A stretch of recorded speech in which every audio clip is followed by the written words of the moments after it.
dari asas-asas syariat Islam ke dalam di sini saya sebenarnya ingin tahu persis PBB ini dalam seperti itu mengelaborasi atau merumuskan mengenai syariat itu kayak apa gitu. Ya, saya melihat ini sebenarnya lebih banyak merupakan sebuah propaganda untuk menyudutkan syariat Islam. Itu merupakan satu propaganda siapa itu? Islam ke dalam kenyataan.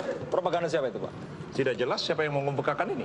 Kita lihat di Kabupaten Tangerang sendiri partai-partai Islam tidak punya kekuatan dan mereka membuat perda seperti itu justru oleh partai-partai yang juga wali kotanya bukan dari sebuah partai Islam.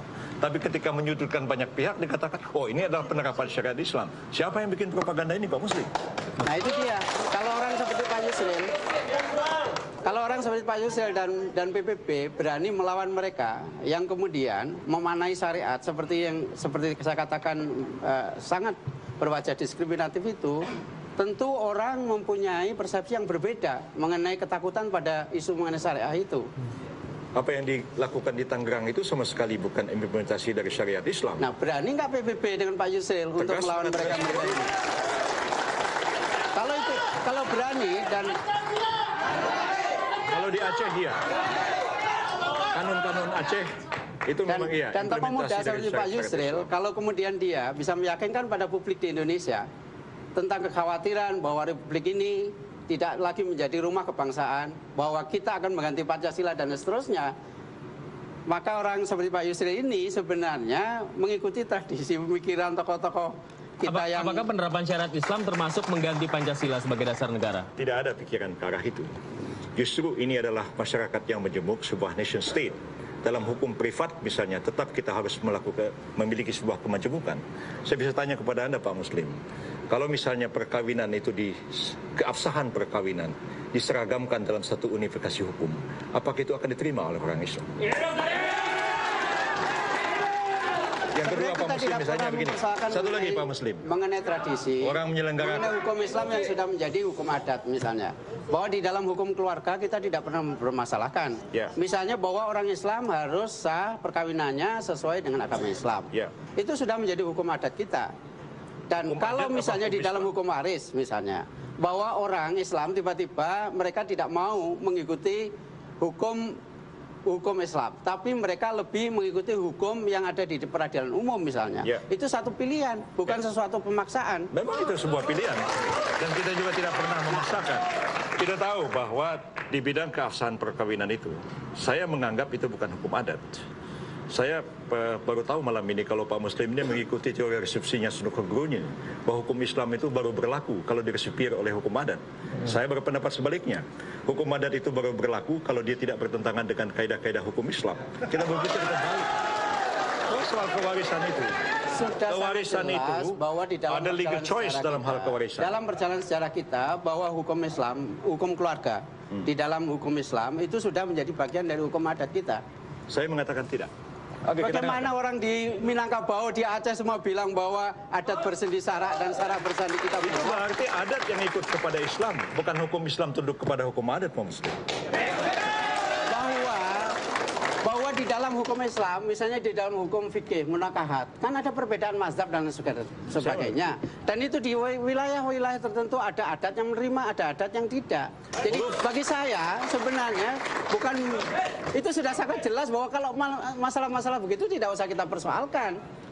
Tapi misalnya kemudian ada satu perda yang kemudian memaksakan orang pakai jilbab misalnya, itulah masalah yang sebenarnya kita persoalkan di dalam konteks isu syariah ini. PBB tidak pernah mengusulkan satu perda mengenai jilbab. Ya, kami menganggap bahwa jilbab itu bukan satu kaidah hukum publik yang harus. Anda berani nggak melawan dengan mereka yang memanai syariat seperti itu? Malam ini terbuka, publik akan menyaksikan secara televisi ini dan orang tahu pendirian saya, Pak Muslim. Oke, kita dengarkan. Baik, silakan. Baik. Saya mau tanya yang sederhana saja kepada Pak Yusril. Ya. Simple. Apa Pak Yusril nyesal dasar negara kita, landasan ideal kita Pancasila? Satu. Kedua, Pak Yusril seorang negarawan yang cerdas. Apa Pak Yusril tidak memikirkan akibat psikologis? Kalau Pak Yusril ngusung syariat sebagai, katakanlah yang kami pahami, yang grassroots pahami sebagai dasar negara. Cukup. Nanti saya beri kesempatan. Saya beri kesempatan. Tidak ada penyesalan apapun. Pancasila itu sebagai dasar negara dan kami terima. Syariat Islam itu bukanlah berkaitan dengan dasar negara. Syariat Islam adalah sumber hukum. Dan di Republik Indonesia ini, hukum adat, hukum eks-kolonial Belanda yang telah diterima oleh masyarakat,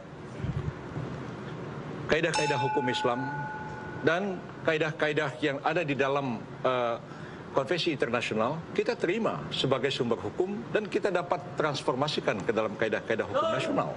Jadi tidak ada kekhawatiran bahwa orang lain kemudian merasa alergi, takut dengan syariat Islam. Kita ini sebagai orang Islam wajib berdakwah, meyakinkan mereka apa yang Anda katakan itu salah. Jangan lantas karena orang lain kemudian alergi dengan syariat Islam, alergi dengan Islam, kita tidak mau lagi pakai Islam, pakai syariat Islam. Kewajiban kita menjelaskan kepada mereka, dan itulah bagian daripada dakwah Islam. Oke. Kalau Pancasila sudah dianggap bagian dari terjemahan syariat Islam, kenapa mesti harus dipersoalkan mengenai syariat Islam? Tidak pernah kami mempersoalkannya. Kami tidak pernah mempersoalkan Pancasila sebagai dasar negara. Apa yang Tapi dipersoalkan dalam oleh dasar negara syariat Pancasila itu, kaidah-kaidah hukum adat juga diterima sebagai sumber hukum. Nah, sekarang apa masalahnya? dengan isu syariat Islam yang dipersoalkan mengenai kehidupan kebangsaan kita? Ya. Apa yang dipersoalkan misalnya? Yang Ideologi negara dipersoalkan tidak. bagi kami adalah kaidah-kaidah syariat Islam itu dapat ditransform ke dalam kaidah-kaidah hukum nasional dan dapat diterima oleh semua orang. Apakah sekarang ada kaidah-kaidah hukum nasional yang melawan syariat Islam yang Anda maksud? Pada waktu saya Menteri Kehakiman, saya tegas-tegas menjadikan syariat Islam itu sebagai sumber hukum nasional. Ada ratusan undang-undang selesai dan sampai hari ini orang tidak pernah komplain bahwa itu sesuatu yang menyakitkan bagi orang. Misalnya, konkretnya, satu saja. Misalnya undang-undang kepailitan, Perpu tentang terorisme. Itu kita transformasikan kaidah-kaidah. Apakah orang tidak bisa menerima terorisme itu hanya sumbernya syariah sebagai sumber yang paling unik? Tidak. Apakah Islam mempunyai keunikan kebenaran? Tidak soal unik tidak unik, tapi tentang kejahatan yang luar biasa. Ada kaidah-kaidah di dalam Al-Quran tentang hudud. Ada tentang tazir yang berkenaan dengan hukum jenayat. Dan kaidah-kaidah itu ditransform ke dalam hukum positif kita, antara lain undang-undang terorisme itu. Dalam draft KUHP nasional kita mentransform asas hukum adat, kita menerima penjara yang tidak dikenal oleh hukum Islam juga oleh hukum adat, tapi itu hukum Belanda kita terima. Kaidah-kaidah hukum Islam juga ditransform ke dalam hukum pidana nasional. Kita dengarkan dulu, silakan. Mungkin tadi saya dengar dari Bang Yusril bahwasannya dalam syariat Islam tidak pemaksaan. Salah satu contoh di Aceh, siapapun perempuan yang tidak pakai jilbab, dia akan kena hukuman. Kan itu fakta. Ketika Bang Yusril mengatakan syariah Islam tidak pemaksaan. Kedua, ketika pemaksaan, sebentar, hargain dulu.